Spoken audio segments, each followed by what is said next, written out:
What the fuck is wrong with the Oklahoma City Thunder? I, for the life of me, have never seen a more disappointing team in my life so far into the season. Now, don't get me wrong, it's not like they can't turn it around or anything like that, but there are so many signs of so much dysfunction with this organization right now and the team and the players, to the point that really, what's the point? What's the point of keeping this team together past this year? I mean, at this point, Russell Westbrook really made a mistake with this contract signing. I'll tell you this right now, Paul George, he's leaving OKC.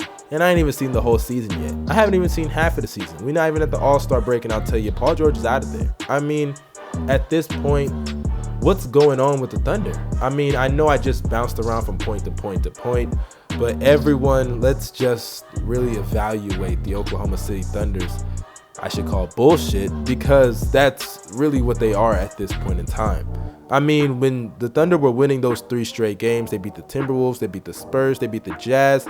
I thought they were going to go on a little run, but I guess I was wrong. Yes, I was wrong, of course, because Russell Westbrook had to do what Russell Westbrook does, and he had to choke. Russell Westbrook against the Brooklyn Nets, with no D'Angelo, by the way, was 9 of 26 with 35% field goal shooting, 2 of 3 with 33% from 3, and he was 3 of 13, 23% from the field in the second half, and his team choked a 20-point lead to the Brooklyn Nets without D'Angelo Russell. Now, it's pretty safe to say that Melo didn't have a great game, Paul George didn't have a great game, but you are the leader. You are the one that is supposed to guide this team. And when you have 2, not 1, but 2 all-star caliber players, or at least they were all-stars last year, and you're barely squeezing out wins against the Spurs without Kawhi Leonard and Kyle Anderson got hurt, and you're also barely squeezing wins out of the Utah Jazz. I mean, come on. I knew that this little winning streak that they were stringing together was gonna come to an end, and it came to an end against the Brooklyn Nets. Of all teams, the Brooklyn Nets, without D'Angelo. I mean, let's just assess this. How many blown leads are they going to do? How many blown leads is it going to take for this team to get on page? Now, I will say this. Billy Donovan is not a good coach. I'm so sorry, but KD was right. Billy Donovan's not a good coach. Scott Brooks should have never been fired if this is who they're going to replace him with. He comes out of college out of Florida, and they expect so much of him, but let's just be honest here. Billy Donovan is really to blame here. I'm not even going to blame Russ for a lot of it, even though I did just bash him not too long ago, but let's be real, Billy Donovan, if you're sitting here and you're just allowing Russ to do this, it gets to a point in time where you have to put your foot down and tell Russ no. Tell him no. How many full court turnovers is Russ going to commit before you guys realize that y'all got to change it up? You can't keep allowing Russ to just turn the ball over at such a high rate and such a, abnormal pace. It gets to a point where you have to put your foot down. And when you have 3 egos such as Carmelo, Paul George, and Russell Westbrook, I mean, it kind of gets to the point where you kind of have to step in. I mean, we all know Melo is selfish. Let's just be honest. Melo is a selfish player. I mean, when you look at someone like Dwayne Wade was willing to come off the bench to help the Cavs win games, but Melo's not willing to do that. I mean, we all know that the Thunder are in a different position where they need star power in that starting lineup because their bench is bad. But when you look at the rotations of this team, usually either Russ, Paul George, or Melo is on the court. So why not just move Melo to the bench so that way you can have your second unit out and Russ and Paul George can get some rest? I mean, I'm sorry, but at this point in time, that's what needs to be done. But when you have a coach like Billy Donovan who's not willing to step in and tell Melo you have to come off the bench, because we all know Melo's overrated selfish ass isn't going to do it. Or the concept of starting at the 4 or even coming off the bench. And the second question is... Well, me? Oh. I guess that answers that part. I mean, I don't know where that started, where that came from. Hey, P, they said I got to come off the bench. So when you have someone like Billy Donovan, That's not going to fly. We all know Billy Donovan is an overrated coach. He's a bad coach coaching a good team that could be potentially the second best team in the Western Conference. I mean, this just looks pathetic at this point. They're 11-12. They're not in the playoffs. They are 9th in the playoffs right now. They have the Jazz, they have the Pelicans, the Nuggets, the Blazers, and the Timberwolves. And in my opinion, they should be above each and every one of those teams. Even the Spurs, because the Spurs don't even have Kawhi Leonard, they should be above a majority of the teams that are ahead of them right now in the Western Conference. This is just pathetic at this point in time. And what's crazy to me in this Oklahoma City Thunder team is that all of the 3-star players that they have, they are shooting below 45% from the field. This is just disrespectful to the game of basketball at this point. You have 3-star players come together and you think their averages would actually go up in terms of their efficiency because they don't have to take as many shots as they did the year before.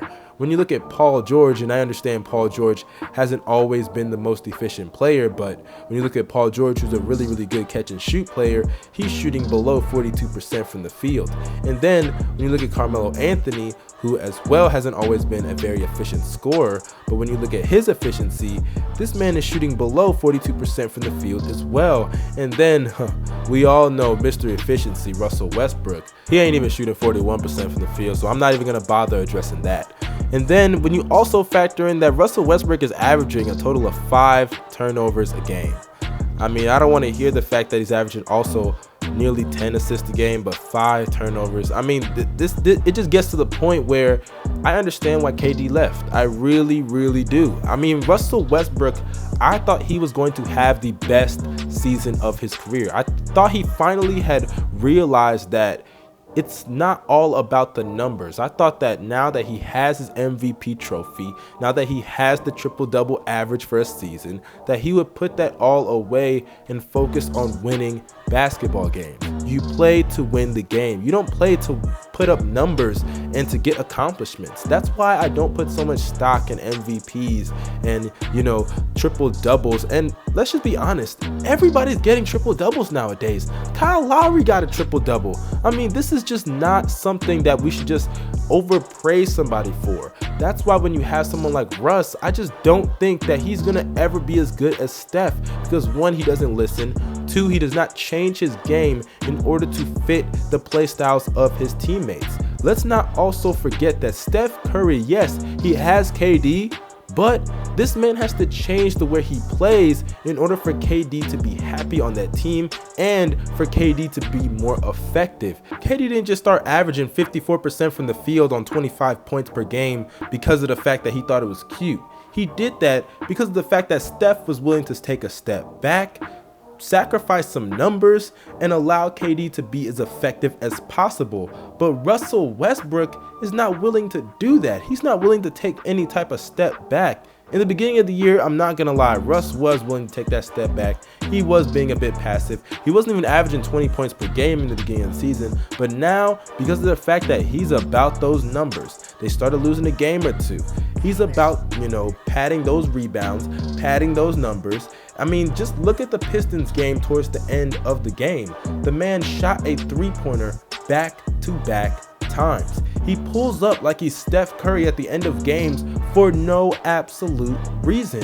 And I know I said I wasn't going to get on Russ, but all this is on Billy Donovan once again. You can't just allow players to do certain things for so long. Billy Donovan, at this point in time in Russ's career, these things should not be there. You should not have a player in the middle of his prime shooting below 41% from the field when he has 2 all-star caliber players right there next to him. He should not be averaging 5 turnovers a game when you have Paul George, who's one of the best catch and shoot players in the league, and you also have Carmelo Anthony, who's one of the best scorers of his draft class, a very stacked draft class, and one of the best scorers of all time. I understand he isn't what he used to be, and I always get on Melo, but he is still a very lethal scorer when you give him the ball in isolation. So to sit here and to have Russell Westbrook have the same habits that he has had basically throughout his whole professional basketball life, And for him to still have it at this stage, that falls on the coaching. It falls on Billy Donovan. It falls on the Oklahoma City organization, because the fact that they're still going to sit here and allow Russ to do what he basically wants and is really ripping this team apart. Because I can tell you right now, if this keeps happening, Paul George is out. Melo's out. Who knows if Melo won't even stay for that player option because he wants to actually prove to people that he wants to win. I mean, Dwight opted out. I wouldn't be shocked if Melo does, just to, prove to everybody. He's already got his money. Let's just be real. I mean, I understand another 22 mil is, 22 mil. But at the end of the day, I would not be shocked if they both got up and said, we're out of here, we're going to LA, or we're going to somewhere else, Houston, somewhere that can just, people can, be more embracive to our playing styles, because it's clear that Russ is not trying to do that. And if you have a coach that's not willing to correct him, at this point, what can you do? And what makes it worse for these three players is their lack of winning over the past year, or at least I should say year for Russell Westbrook, and throughout their careers in recent history for Melo and Paul George. Their lack of winning has been excused due to the talent around them or the organization. When you look at the case of Carmelo Anthony has been viewed as someone who has never really had the talent around him in order to win, or the management has just screwed up the talent around him that he's had in order to win. And then when you look at New York, now that Melo's gone, this team is balling right now. Porzingis is having a career year. He's a 25-point per game scorer in less than 32 minutes. Tim Hardaway's having a career year. He's having a better year than he had when he was originally in New York when Melo was there. I mean, New York's balling, and they're doing fine without Carmelo Anthony. And then when you look at Paul George, over the past few years, he hasn't really had that much success in terms of winning in the Eastern Conference. But when you look at the Pacers now, the Pacers are doing just fine without Paul George. And it's funny that those two teams are doing better than the Thunder, who have Russ, who have Paul George and Melo on the same team. And guess who's leading that Indiana Pacers team to wins? Victor Oladipo, the same guy who's on that team that Russ supposedly had no type of help on. That guy right now is leading the Indiana Pacers to wins, and they're currently in the playoffs. And he's averaging 23, 5, and 4, and also grabbing nearly 2 steals a game and shooting 48% from the field and 44% from 3. Yeah, he's shooting more efficiently than Russ ever was. And if he keeps up this level of consistency throughout the whole year, as well as Domantas Sabonis, who also was with Russ, who they basically made a 3-point shooter so Russ could get those triple doubles. If those two keep playing consistently, they will make the playoffs. And that will be basically what Paul George did last year. Hence, they didn't really need Paul George to do what they were doing before, which is just make the playoffs at an 8th or 7th seed. And what's sad to me here is that Paul George is on an expiring contract. Like I said before, this man, either they trade him before All-Star break if nothing, goes their way right here. If they can't at least make the playoffs this year, or at least get a top 5 seed, they might have to trade Paul George at that point, because really, what's the point of keeping this three together? To make a playoff run and then lose in the playoffs? I mean, you got one choker in Russell Westbrook, who literally chokes every year. Paul George can't make game winners. Carmelo Anthony's washed. What is he going to be in the playoffs? He hasn't seen the playoffs in a decade, let's just be honest. So even when it comes to the playoffs, this team is going to have their own struggles. So the Oklahoma City Thunder, they have been the most disappointing thing in the NBA. I'm so sorry. They're really disappointing me. I don't understand what's going on with this team. They're very dysfunctional. I don't blame KD for leaving. I don't blame him for dipping. So you guys comment down below. Let me know what you guys think about the Thunder, because at this point, I'm out of words. I'm out of, any type of explanation to explain this, debacle going on in Oklahoma City, because there really should be none. When you lose to the Brooklyn Nets without D'Angelo Russell, what can I really say to defend that? You guys follow me on Twitter, follow me on Instagram, and add me on Snapchat. The links will be down below. So without further ado, I'm out. Peace. Money fall on you, banana fall on you, Prada fall on you, cause I'm in love with you. Money fall on you, banana fall on you, paparazzi follow you, cause I'm in love with you. Are you done talking?